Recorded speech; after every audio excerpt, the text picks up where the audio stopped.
புதுச்சேரியில் துணை நிலை ஆளுநர் கிரண்பேடி தலைமையில் யோகா நிகழ்ச்சி நடைபெற்று வருகிறது. இதுகுறித்த கூடுதல் தகவல்களை செய்தியாளர் ரகுமானிடம் கேட்கலாம். ரகுமான், இந்த யோகா நிகழ்ச்சி எப்போது தொடங்கப்பட்டது? இதில் எவ்வளவு பேர் பங்கேற்றிருக்கிறார்கள்? அதாவது இன்று சர்வதேச யோகா தினம் கொண்டாடப்படுவதை தொடர்ந்து புதுச்சேரியில் கடற்கரையில், அதாவது 4 கிலோமீட்டர் தூரம் இருக்கக்கூடிய புதுச்சேரி கடற்கரையில் துணைநிலை ஆளுநர் கிரண்பேடி தலைமையில் இந்த யோகாசன நிகழ்ச்சியானது தற்போது தொடங்கியிருக்கின்றது. இதில் புதுச்சேரியில் உள்ள அரசு மற்றும் தனியார் பள்ளிகளைச் சேர்ந்த 4500 மாணவர்களும் மற்றும் தேசிய மாணவர் படை உள்ளிட்ட பல்வேறு அமைப்பைச் சேர்ந்த மாணவர்கள் மற்றும் இளைஞர்கள் தொடர்ந்து இந்த யோகாசன பயிற்சியில் ஈடுபட்டு வருகின்றார்கள். கிட்டத்தட்ட 6000க்கும் மேற்பட்டோர் தற்போது இந்த யோகாசன பயிற்சியில் தற்போது ஈடுபட்டு வருகின்றார்கள். அதாவது யோகா உடல் ரீதியாகவும் மன ரீதியாகவும் வலிமைப்படுத்தும் கலையாகும்.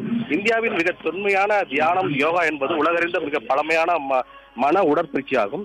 நம் பாரத பிரதமர் நரேந்திர மோடியார் கடந்த 2014ஆம் ஆண்டு ஐநா பொதுச்சபை கூட்டத்தில் கலந்து கொண்டு யோகாவின் முக்கியத்துவம் பற்றி எடுத்துக் கூறினார். அதாவது சர்வதேச யோகா தினம் அறிவிக்க வேண்டும் எனவும் வலியுறுத்தினார். இதனைத் தொடர்ந்து இந்த கோரிக்கைக்கு 170 நாடுகள் ஆதரவு அளித்தது. இதனைத் தொடர்ந்து ஜூன் 21ஆம் தேதி சர்வதேச யோகா தினமாக ஐநா அறிவித்தது. இதையடுத்து கடந்த ஆண்டு முதல் சர்வதேச யோகா தினமாக கொண்டாடப்பட்டு வருகின்றது. இன்று 2வது சர்வதேச யோகா தினம் நாடு முழுவதும் கொண்டாடப்பட்டு வருகின்றது. இதன் ஒரு பகுதியாக புதுச்சேரி கடற்கரையில் யோகா தினம் கொண்டாடப்பட்டு வருகின்றது.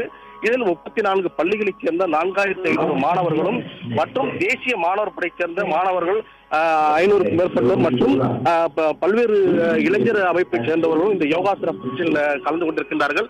புதுச்சேரி கடற்கரை 4 கிலோமீட்டர் தூரம் இருக்கக்கூடிய இந்த புதுச்சேரி கடற்கரையில் இந்த 6000க்கும் மேற்பட்டோர் தற்போது இந்த யோகாசனத்தை நிகழ்த்தி கொண்டிருக்கின்றார்கள். இது தற்போது இதில் கலந்து கொண்டிருக்கக்கூடிய புதுச்சேரி துணைநிலை ஆளுநர் கிரண்பேடி தலைமையில் இந்த நிகழ்ச்சியானது தற்போது நடைபெற்று வருகின்றது. இதில் அதாவது போலீஸ் இருக்கிற 500க்கும் மேற்பட்ட போலீசார் பாதுகாப்பு ஈடுபடுத்தப்பட்டிருக்கிறார்கள்.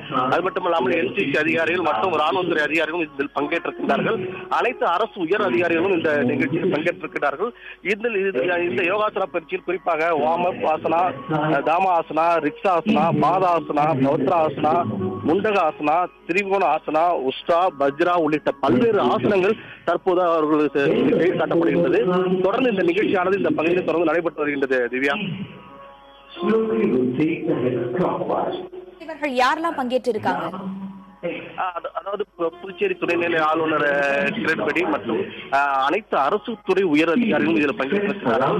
அது மட்டும் இல்லாமல் என்சிசி துறை உயர் அதிகாரிகள் மற்றும் காவல்துறை உயர் அதிகாரிகளும் இதில் பங்கெடுத்திருக்கிறார்கள். குறிப்பாக அனைத்து அரசு அதிகாரிகளும் இந்த நிகழ்ச்சியில் பங்கெடுக்க வேண்டும் என்று ஏற்கனவே அறிவுறுத்தப்பட்டிருக்கின்றன. ஆகவே அதாவது அனைவரும் இங்கு வந்திருக்கின்றார்கள். தொடர்ந்து மாணவர்களும் ஏராளமான மாணவர்களும் பெற்றோர்களும் இருக்கிறார்கள்.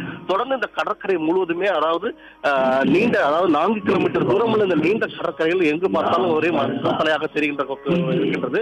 இதில் மாணவ மாணவிகள் ஆர்வத்துடன் இந்த யோகாவை செய்து வருகின்றார்கள். திவ்யா.